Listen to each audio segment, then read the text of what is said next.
The Garden of Forgotten Letters. On the quiet outskirts of Florence, hidden behind iron gates and ivy-covered walls, stood the abandoned villa of the Bellucci family. Most people only saw it as a decaying mansion, but to Elena Rossi, a young art historian, it was a treasure chest waiting to be opened. Elena had always been fascinated by stories rather than objects. Where others saw paintings and sculptures as lifeless artifacts, she saw whispers of emotions, secrets, and forgotten dreams. When she was invited by the Historical Society to catalog the Bellucci estate, she accepted without hesitation. The villa was a labyrinth of dust and shadows. Her footsteps echoed in empty halls, where faded portraits still watched with solemn eyes. On her third day of exploration, Elena stumbled into the neglected garden. Among the wild roses and cracked marble fountains, she found a small iron box buried beneath a fallen bench. Inside were dozens of letters tied with a crimson ribbon. The handwriting was elegant, filled with longing and tenderness. They were love letters, from a man named Marco to a woman named Isabella. My dearest Isabella, the world tells me I should let you go, yet every beat of my heart writes your name in silence. Elena felt her chest tighten. The letters told of a forbidden love, hidden from the family, torn apart by duty and war. Yet despite distance and silence, Marco never stopped writing. The last letter ended abruptly, unfinished, as though his hand had been pulled away before he could complete his thought. For weeks, Elena returned to the garden, reading each letter under the sunlight. The words seeped into her soul, as if Marco's longing had traveled through time to reach her. One evening, while studying in the library, she heard footsteps behind her. Beautiful words, aren't they? A voice said softly. Startled, Elena turned to see a man standing in the doorway. He introduced himself as Lorenzo Bellucci, the last descendant of the family. He was tall, with kind eyes that carried the same quiet sadness as the letters. When she showed him the box, Lorenzo's expression faltered. Isabella was my great-grandmother. She was forced into an arranged marriage. Marco, he was her secret, the love she was never allowed to keep. Together, they pieced the story back to life. Lorenzo, who had always been ashamed of his family's silence, found comfort in Elena's determination to honor the truth. In the evenings, they sat in the overgrown garden, reading aloud Marco's letters beneath the stars. As the days turned into weeks, something unspoken bloomed between them. Elena began to notice the way Lorenzo's gaze lingered on her when she laughed, the way his voice softened when he spoke only to her. She, too, felt the pull, gentle yet undeniable, like history repeating itself, but this time with a chance for a different ending. One night, after finishing the final letter, Elena closed the box gently. Marco never stopped waiting for her, she whispered. Lorenzo looked at her, his voice low. Then perhaps we should stop waiting for what we already feel. The garden was quiet, filled only with the scent of roses and the distant hum of cicadas. Elena met his gaze, and in that moment, the silence between them spoke louder than words. When he leaned closer, his kiss tasted of both loss and hope, like two souls finally writing the ending that Marco and Isabella never could. From that night on, the forgotten letters no longer belonged to history alone. They became the foundation of something new, two hearts finding each other not in defiance of the past, but in honor of it. And as the villa slowly returned to life, with laughter and light filling its empty rooms once more, the Garden of Forgotten Letters became a garden of promises, where love, at last, was allowed to stay.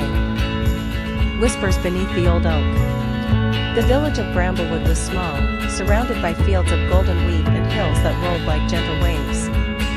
In the very heart of the village stood an ancient oak tree, its branches stretching wide, its roots like veins pressed into the earth. It was here that Eleanor and Thomas first met. Eleanor had always been known for her quiet nature. She spent her days in the village library, cataloging old books and writing letters she never sent. To her, life was gentle but predictable. Thomas, on the other hand, had just returned from years away at sea, carrying with him stories of far-off lands and eyes that seemed to have memorized the horizon. One late afternoon, Eleanor sat beneath the oak tree, a notebook in her lap. She was writing about love, something she had only read about but never truly experienced. The air smelled faintly of rain, and the sky was a canvas of soft gray when Thomas approached, carrying a small wooden box. "Do you mind if I sit?" he asked, his voice deep but kind. She nodded, and he lowered himself beside her. The silence between them was not awkward but warm, as if the oak itself held space for their words. "What are you writing?" he finally asked. "Stories," she said softly. "About people who find each other." He smiled, setting the wooden box on the ground. "That's a strange coincidence. I've been carrying stories too, though mine are carved into memories rather than paper." Over the weeks that followed, they met often beneath the oak. Eleanor would read to him the stories she wrote, and Thomas would share tales of storms at sea, of stars guiding sailors home, of music played on distant shores. Their worlds were so different, yet something invisible bound them together. One evening, as the fireflies began to dance in the twilight, Thomas handed her the wooden box. Inside was a compass, old and worn, its needle trembling as though it held a secret. "This kept me safe," he said. "But it's more than just a compass. For me, it was always a reminder to find my way home. And somehow, Eleanor, I feel like home is here, with you." Her breath caught, her fingers trembling as she touched the compass. She had written so many stories of love, but none of them had felt as real as this moment. Still, the sea was part of Thomas, and weeks later, he was called to sail again. Eleanor stood beneath the oak as he promised to return, the compass now in her hands. "Wait for me," he whispered, pressing his forehead against hers. Seasons changed. Letters came sporadically, filled with longing and hope. Eleanor continued her life in Bramblewood, but every evening she sat beneath the oak, tracing the compass in her hands, whispering words only the wind could hear. Years later, when most had stopped believing he would return, a familiar figure appeared on the horizon. Thomas, weathered, weary, but alive, walked back into the village. Eleanor ran to him, her heart beating with the rhythm of every unwritten story. Beneath the oak, they held each other. Neither needed to speak, for everything was written in their eyes. Home was no longer a place, nor a compass, but the steady beat of two hearts that had always belonged together. And so, the oak stood witness, its leaves whispering in the breeze, carrying their love through time, reminding the village that sometimes the greatest stories are not written in books, but in the spaces between two souls who dare to find each other. The melody of two hearts. The first time Ethan saw Claire was on a rainy afternoon in the university library. The windows were streaked with raindrops, and the smell of old books filled the quiet air. She was sitting at a corner table, a sketchbook open in front of her, her pencil moving gracefully across the page.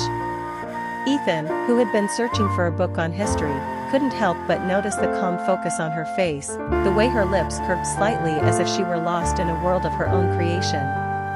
He didn't approach her that day, but the image of her sketching lingered in his mind.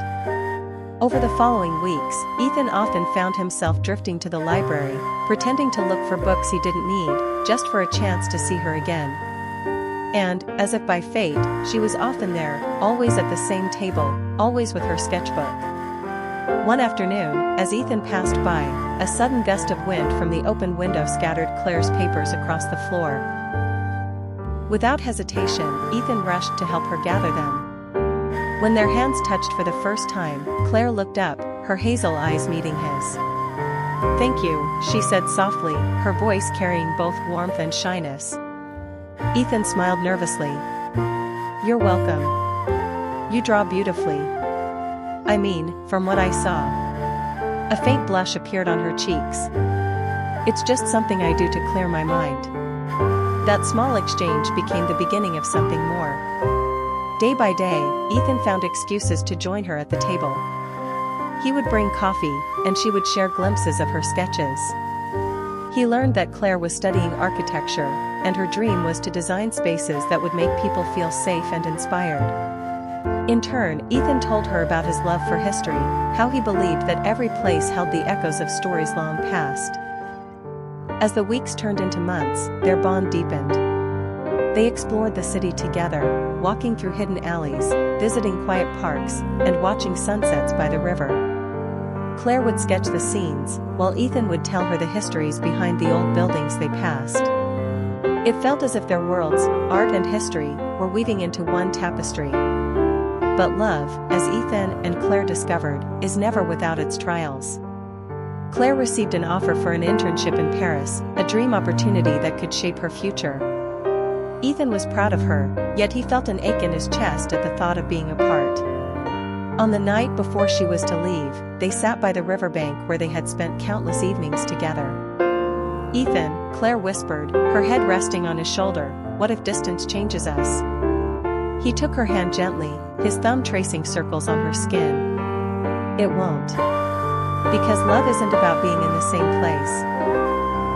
It's about carrying each other in our hearts, no matter where we are." Tears welled in her eyes, but she smiled.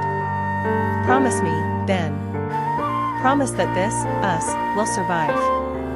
"I promise," he said, sealing the vow with a kiss under the moonlit sky. The months apart were not easy. There were nights when Ethan longed to hear her voice, mornings when Claire woke up in Paris and wished Ethan were there beside her. But through letters, late-night calls, and shared dreams, they endured. Each sacrifice only made their bond stronger. A year later, on a spring morning, Claire returned. Ethan was waiting at the same library table where it had all begun. When she walked in, her sketchbook in hand, their eyes met once more. This time, there were no shyness, no doubts, only certainty. Claire dropped her bag and ran into his arms, laughing and crying all at once. "I'm home," she whispered. And Ethan, holding her tightly, knew that no distance, no storm, no trial could ever erase the melody that their two hearts had created together. Because true love, once found, is never lost.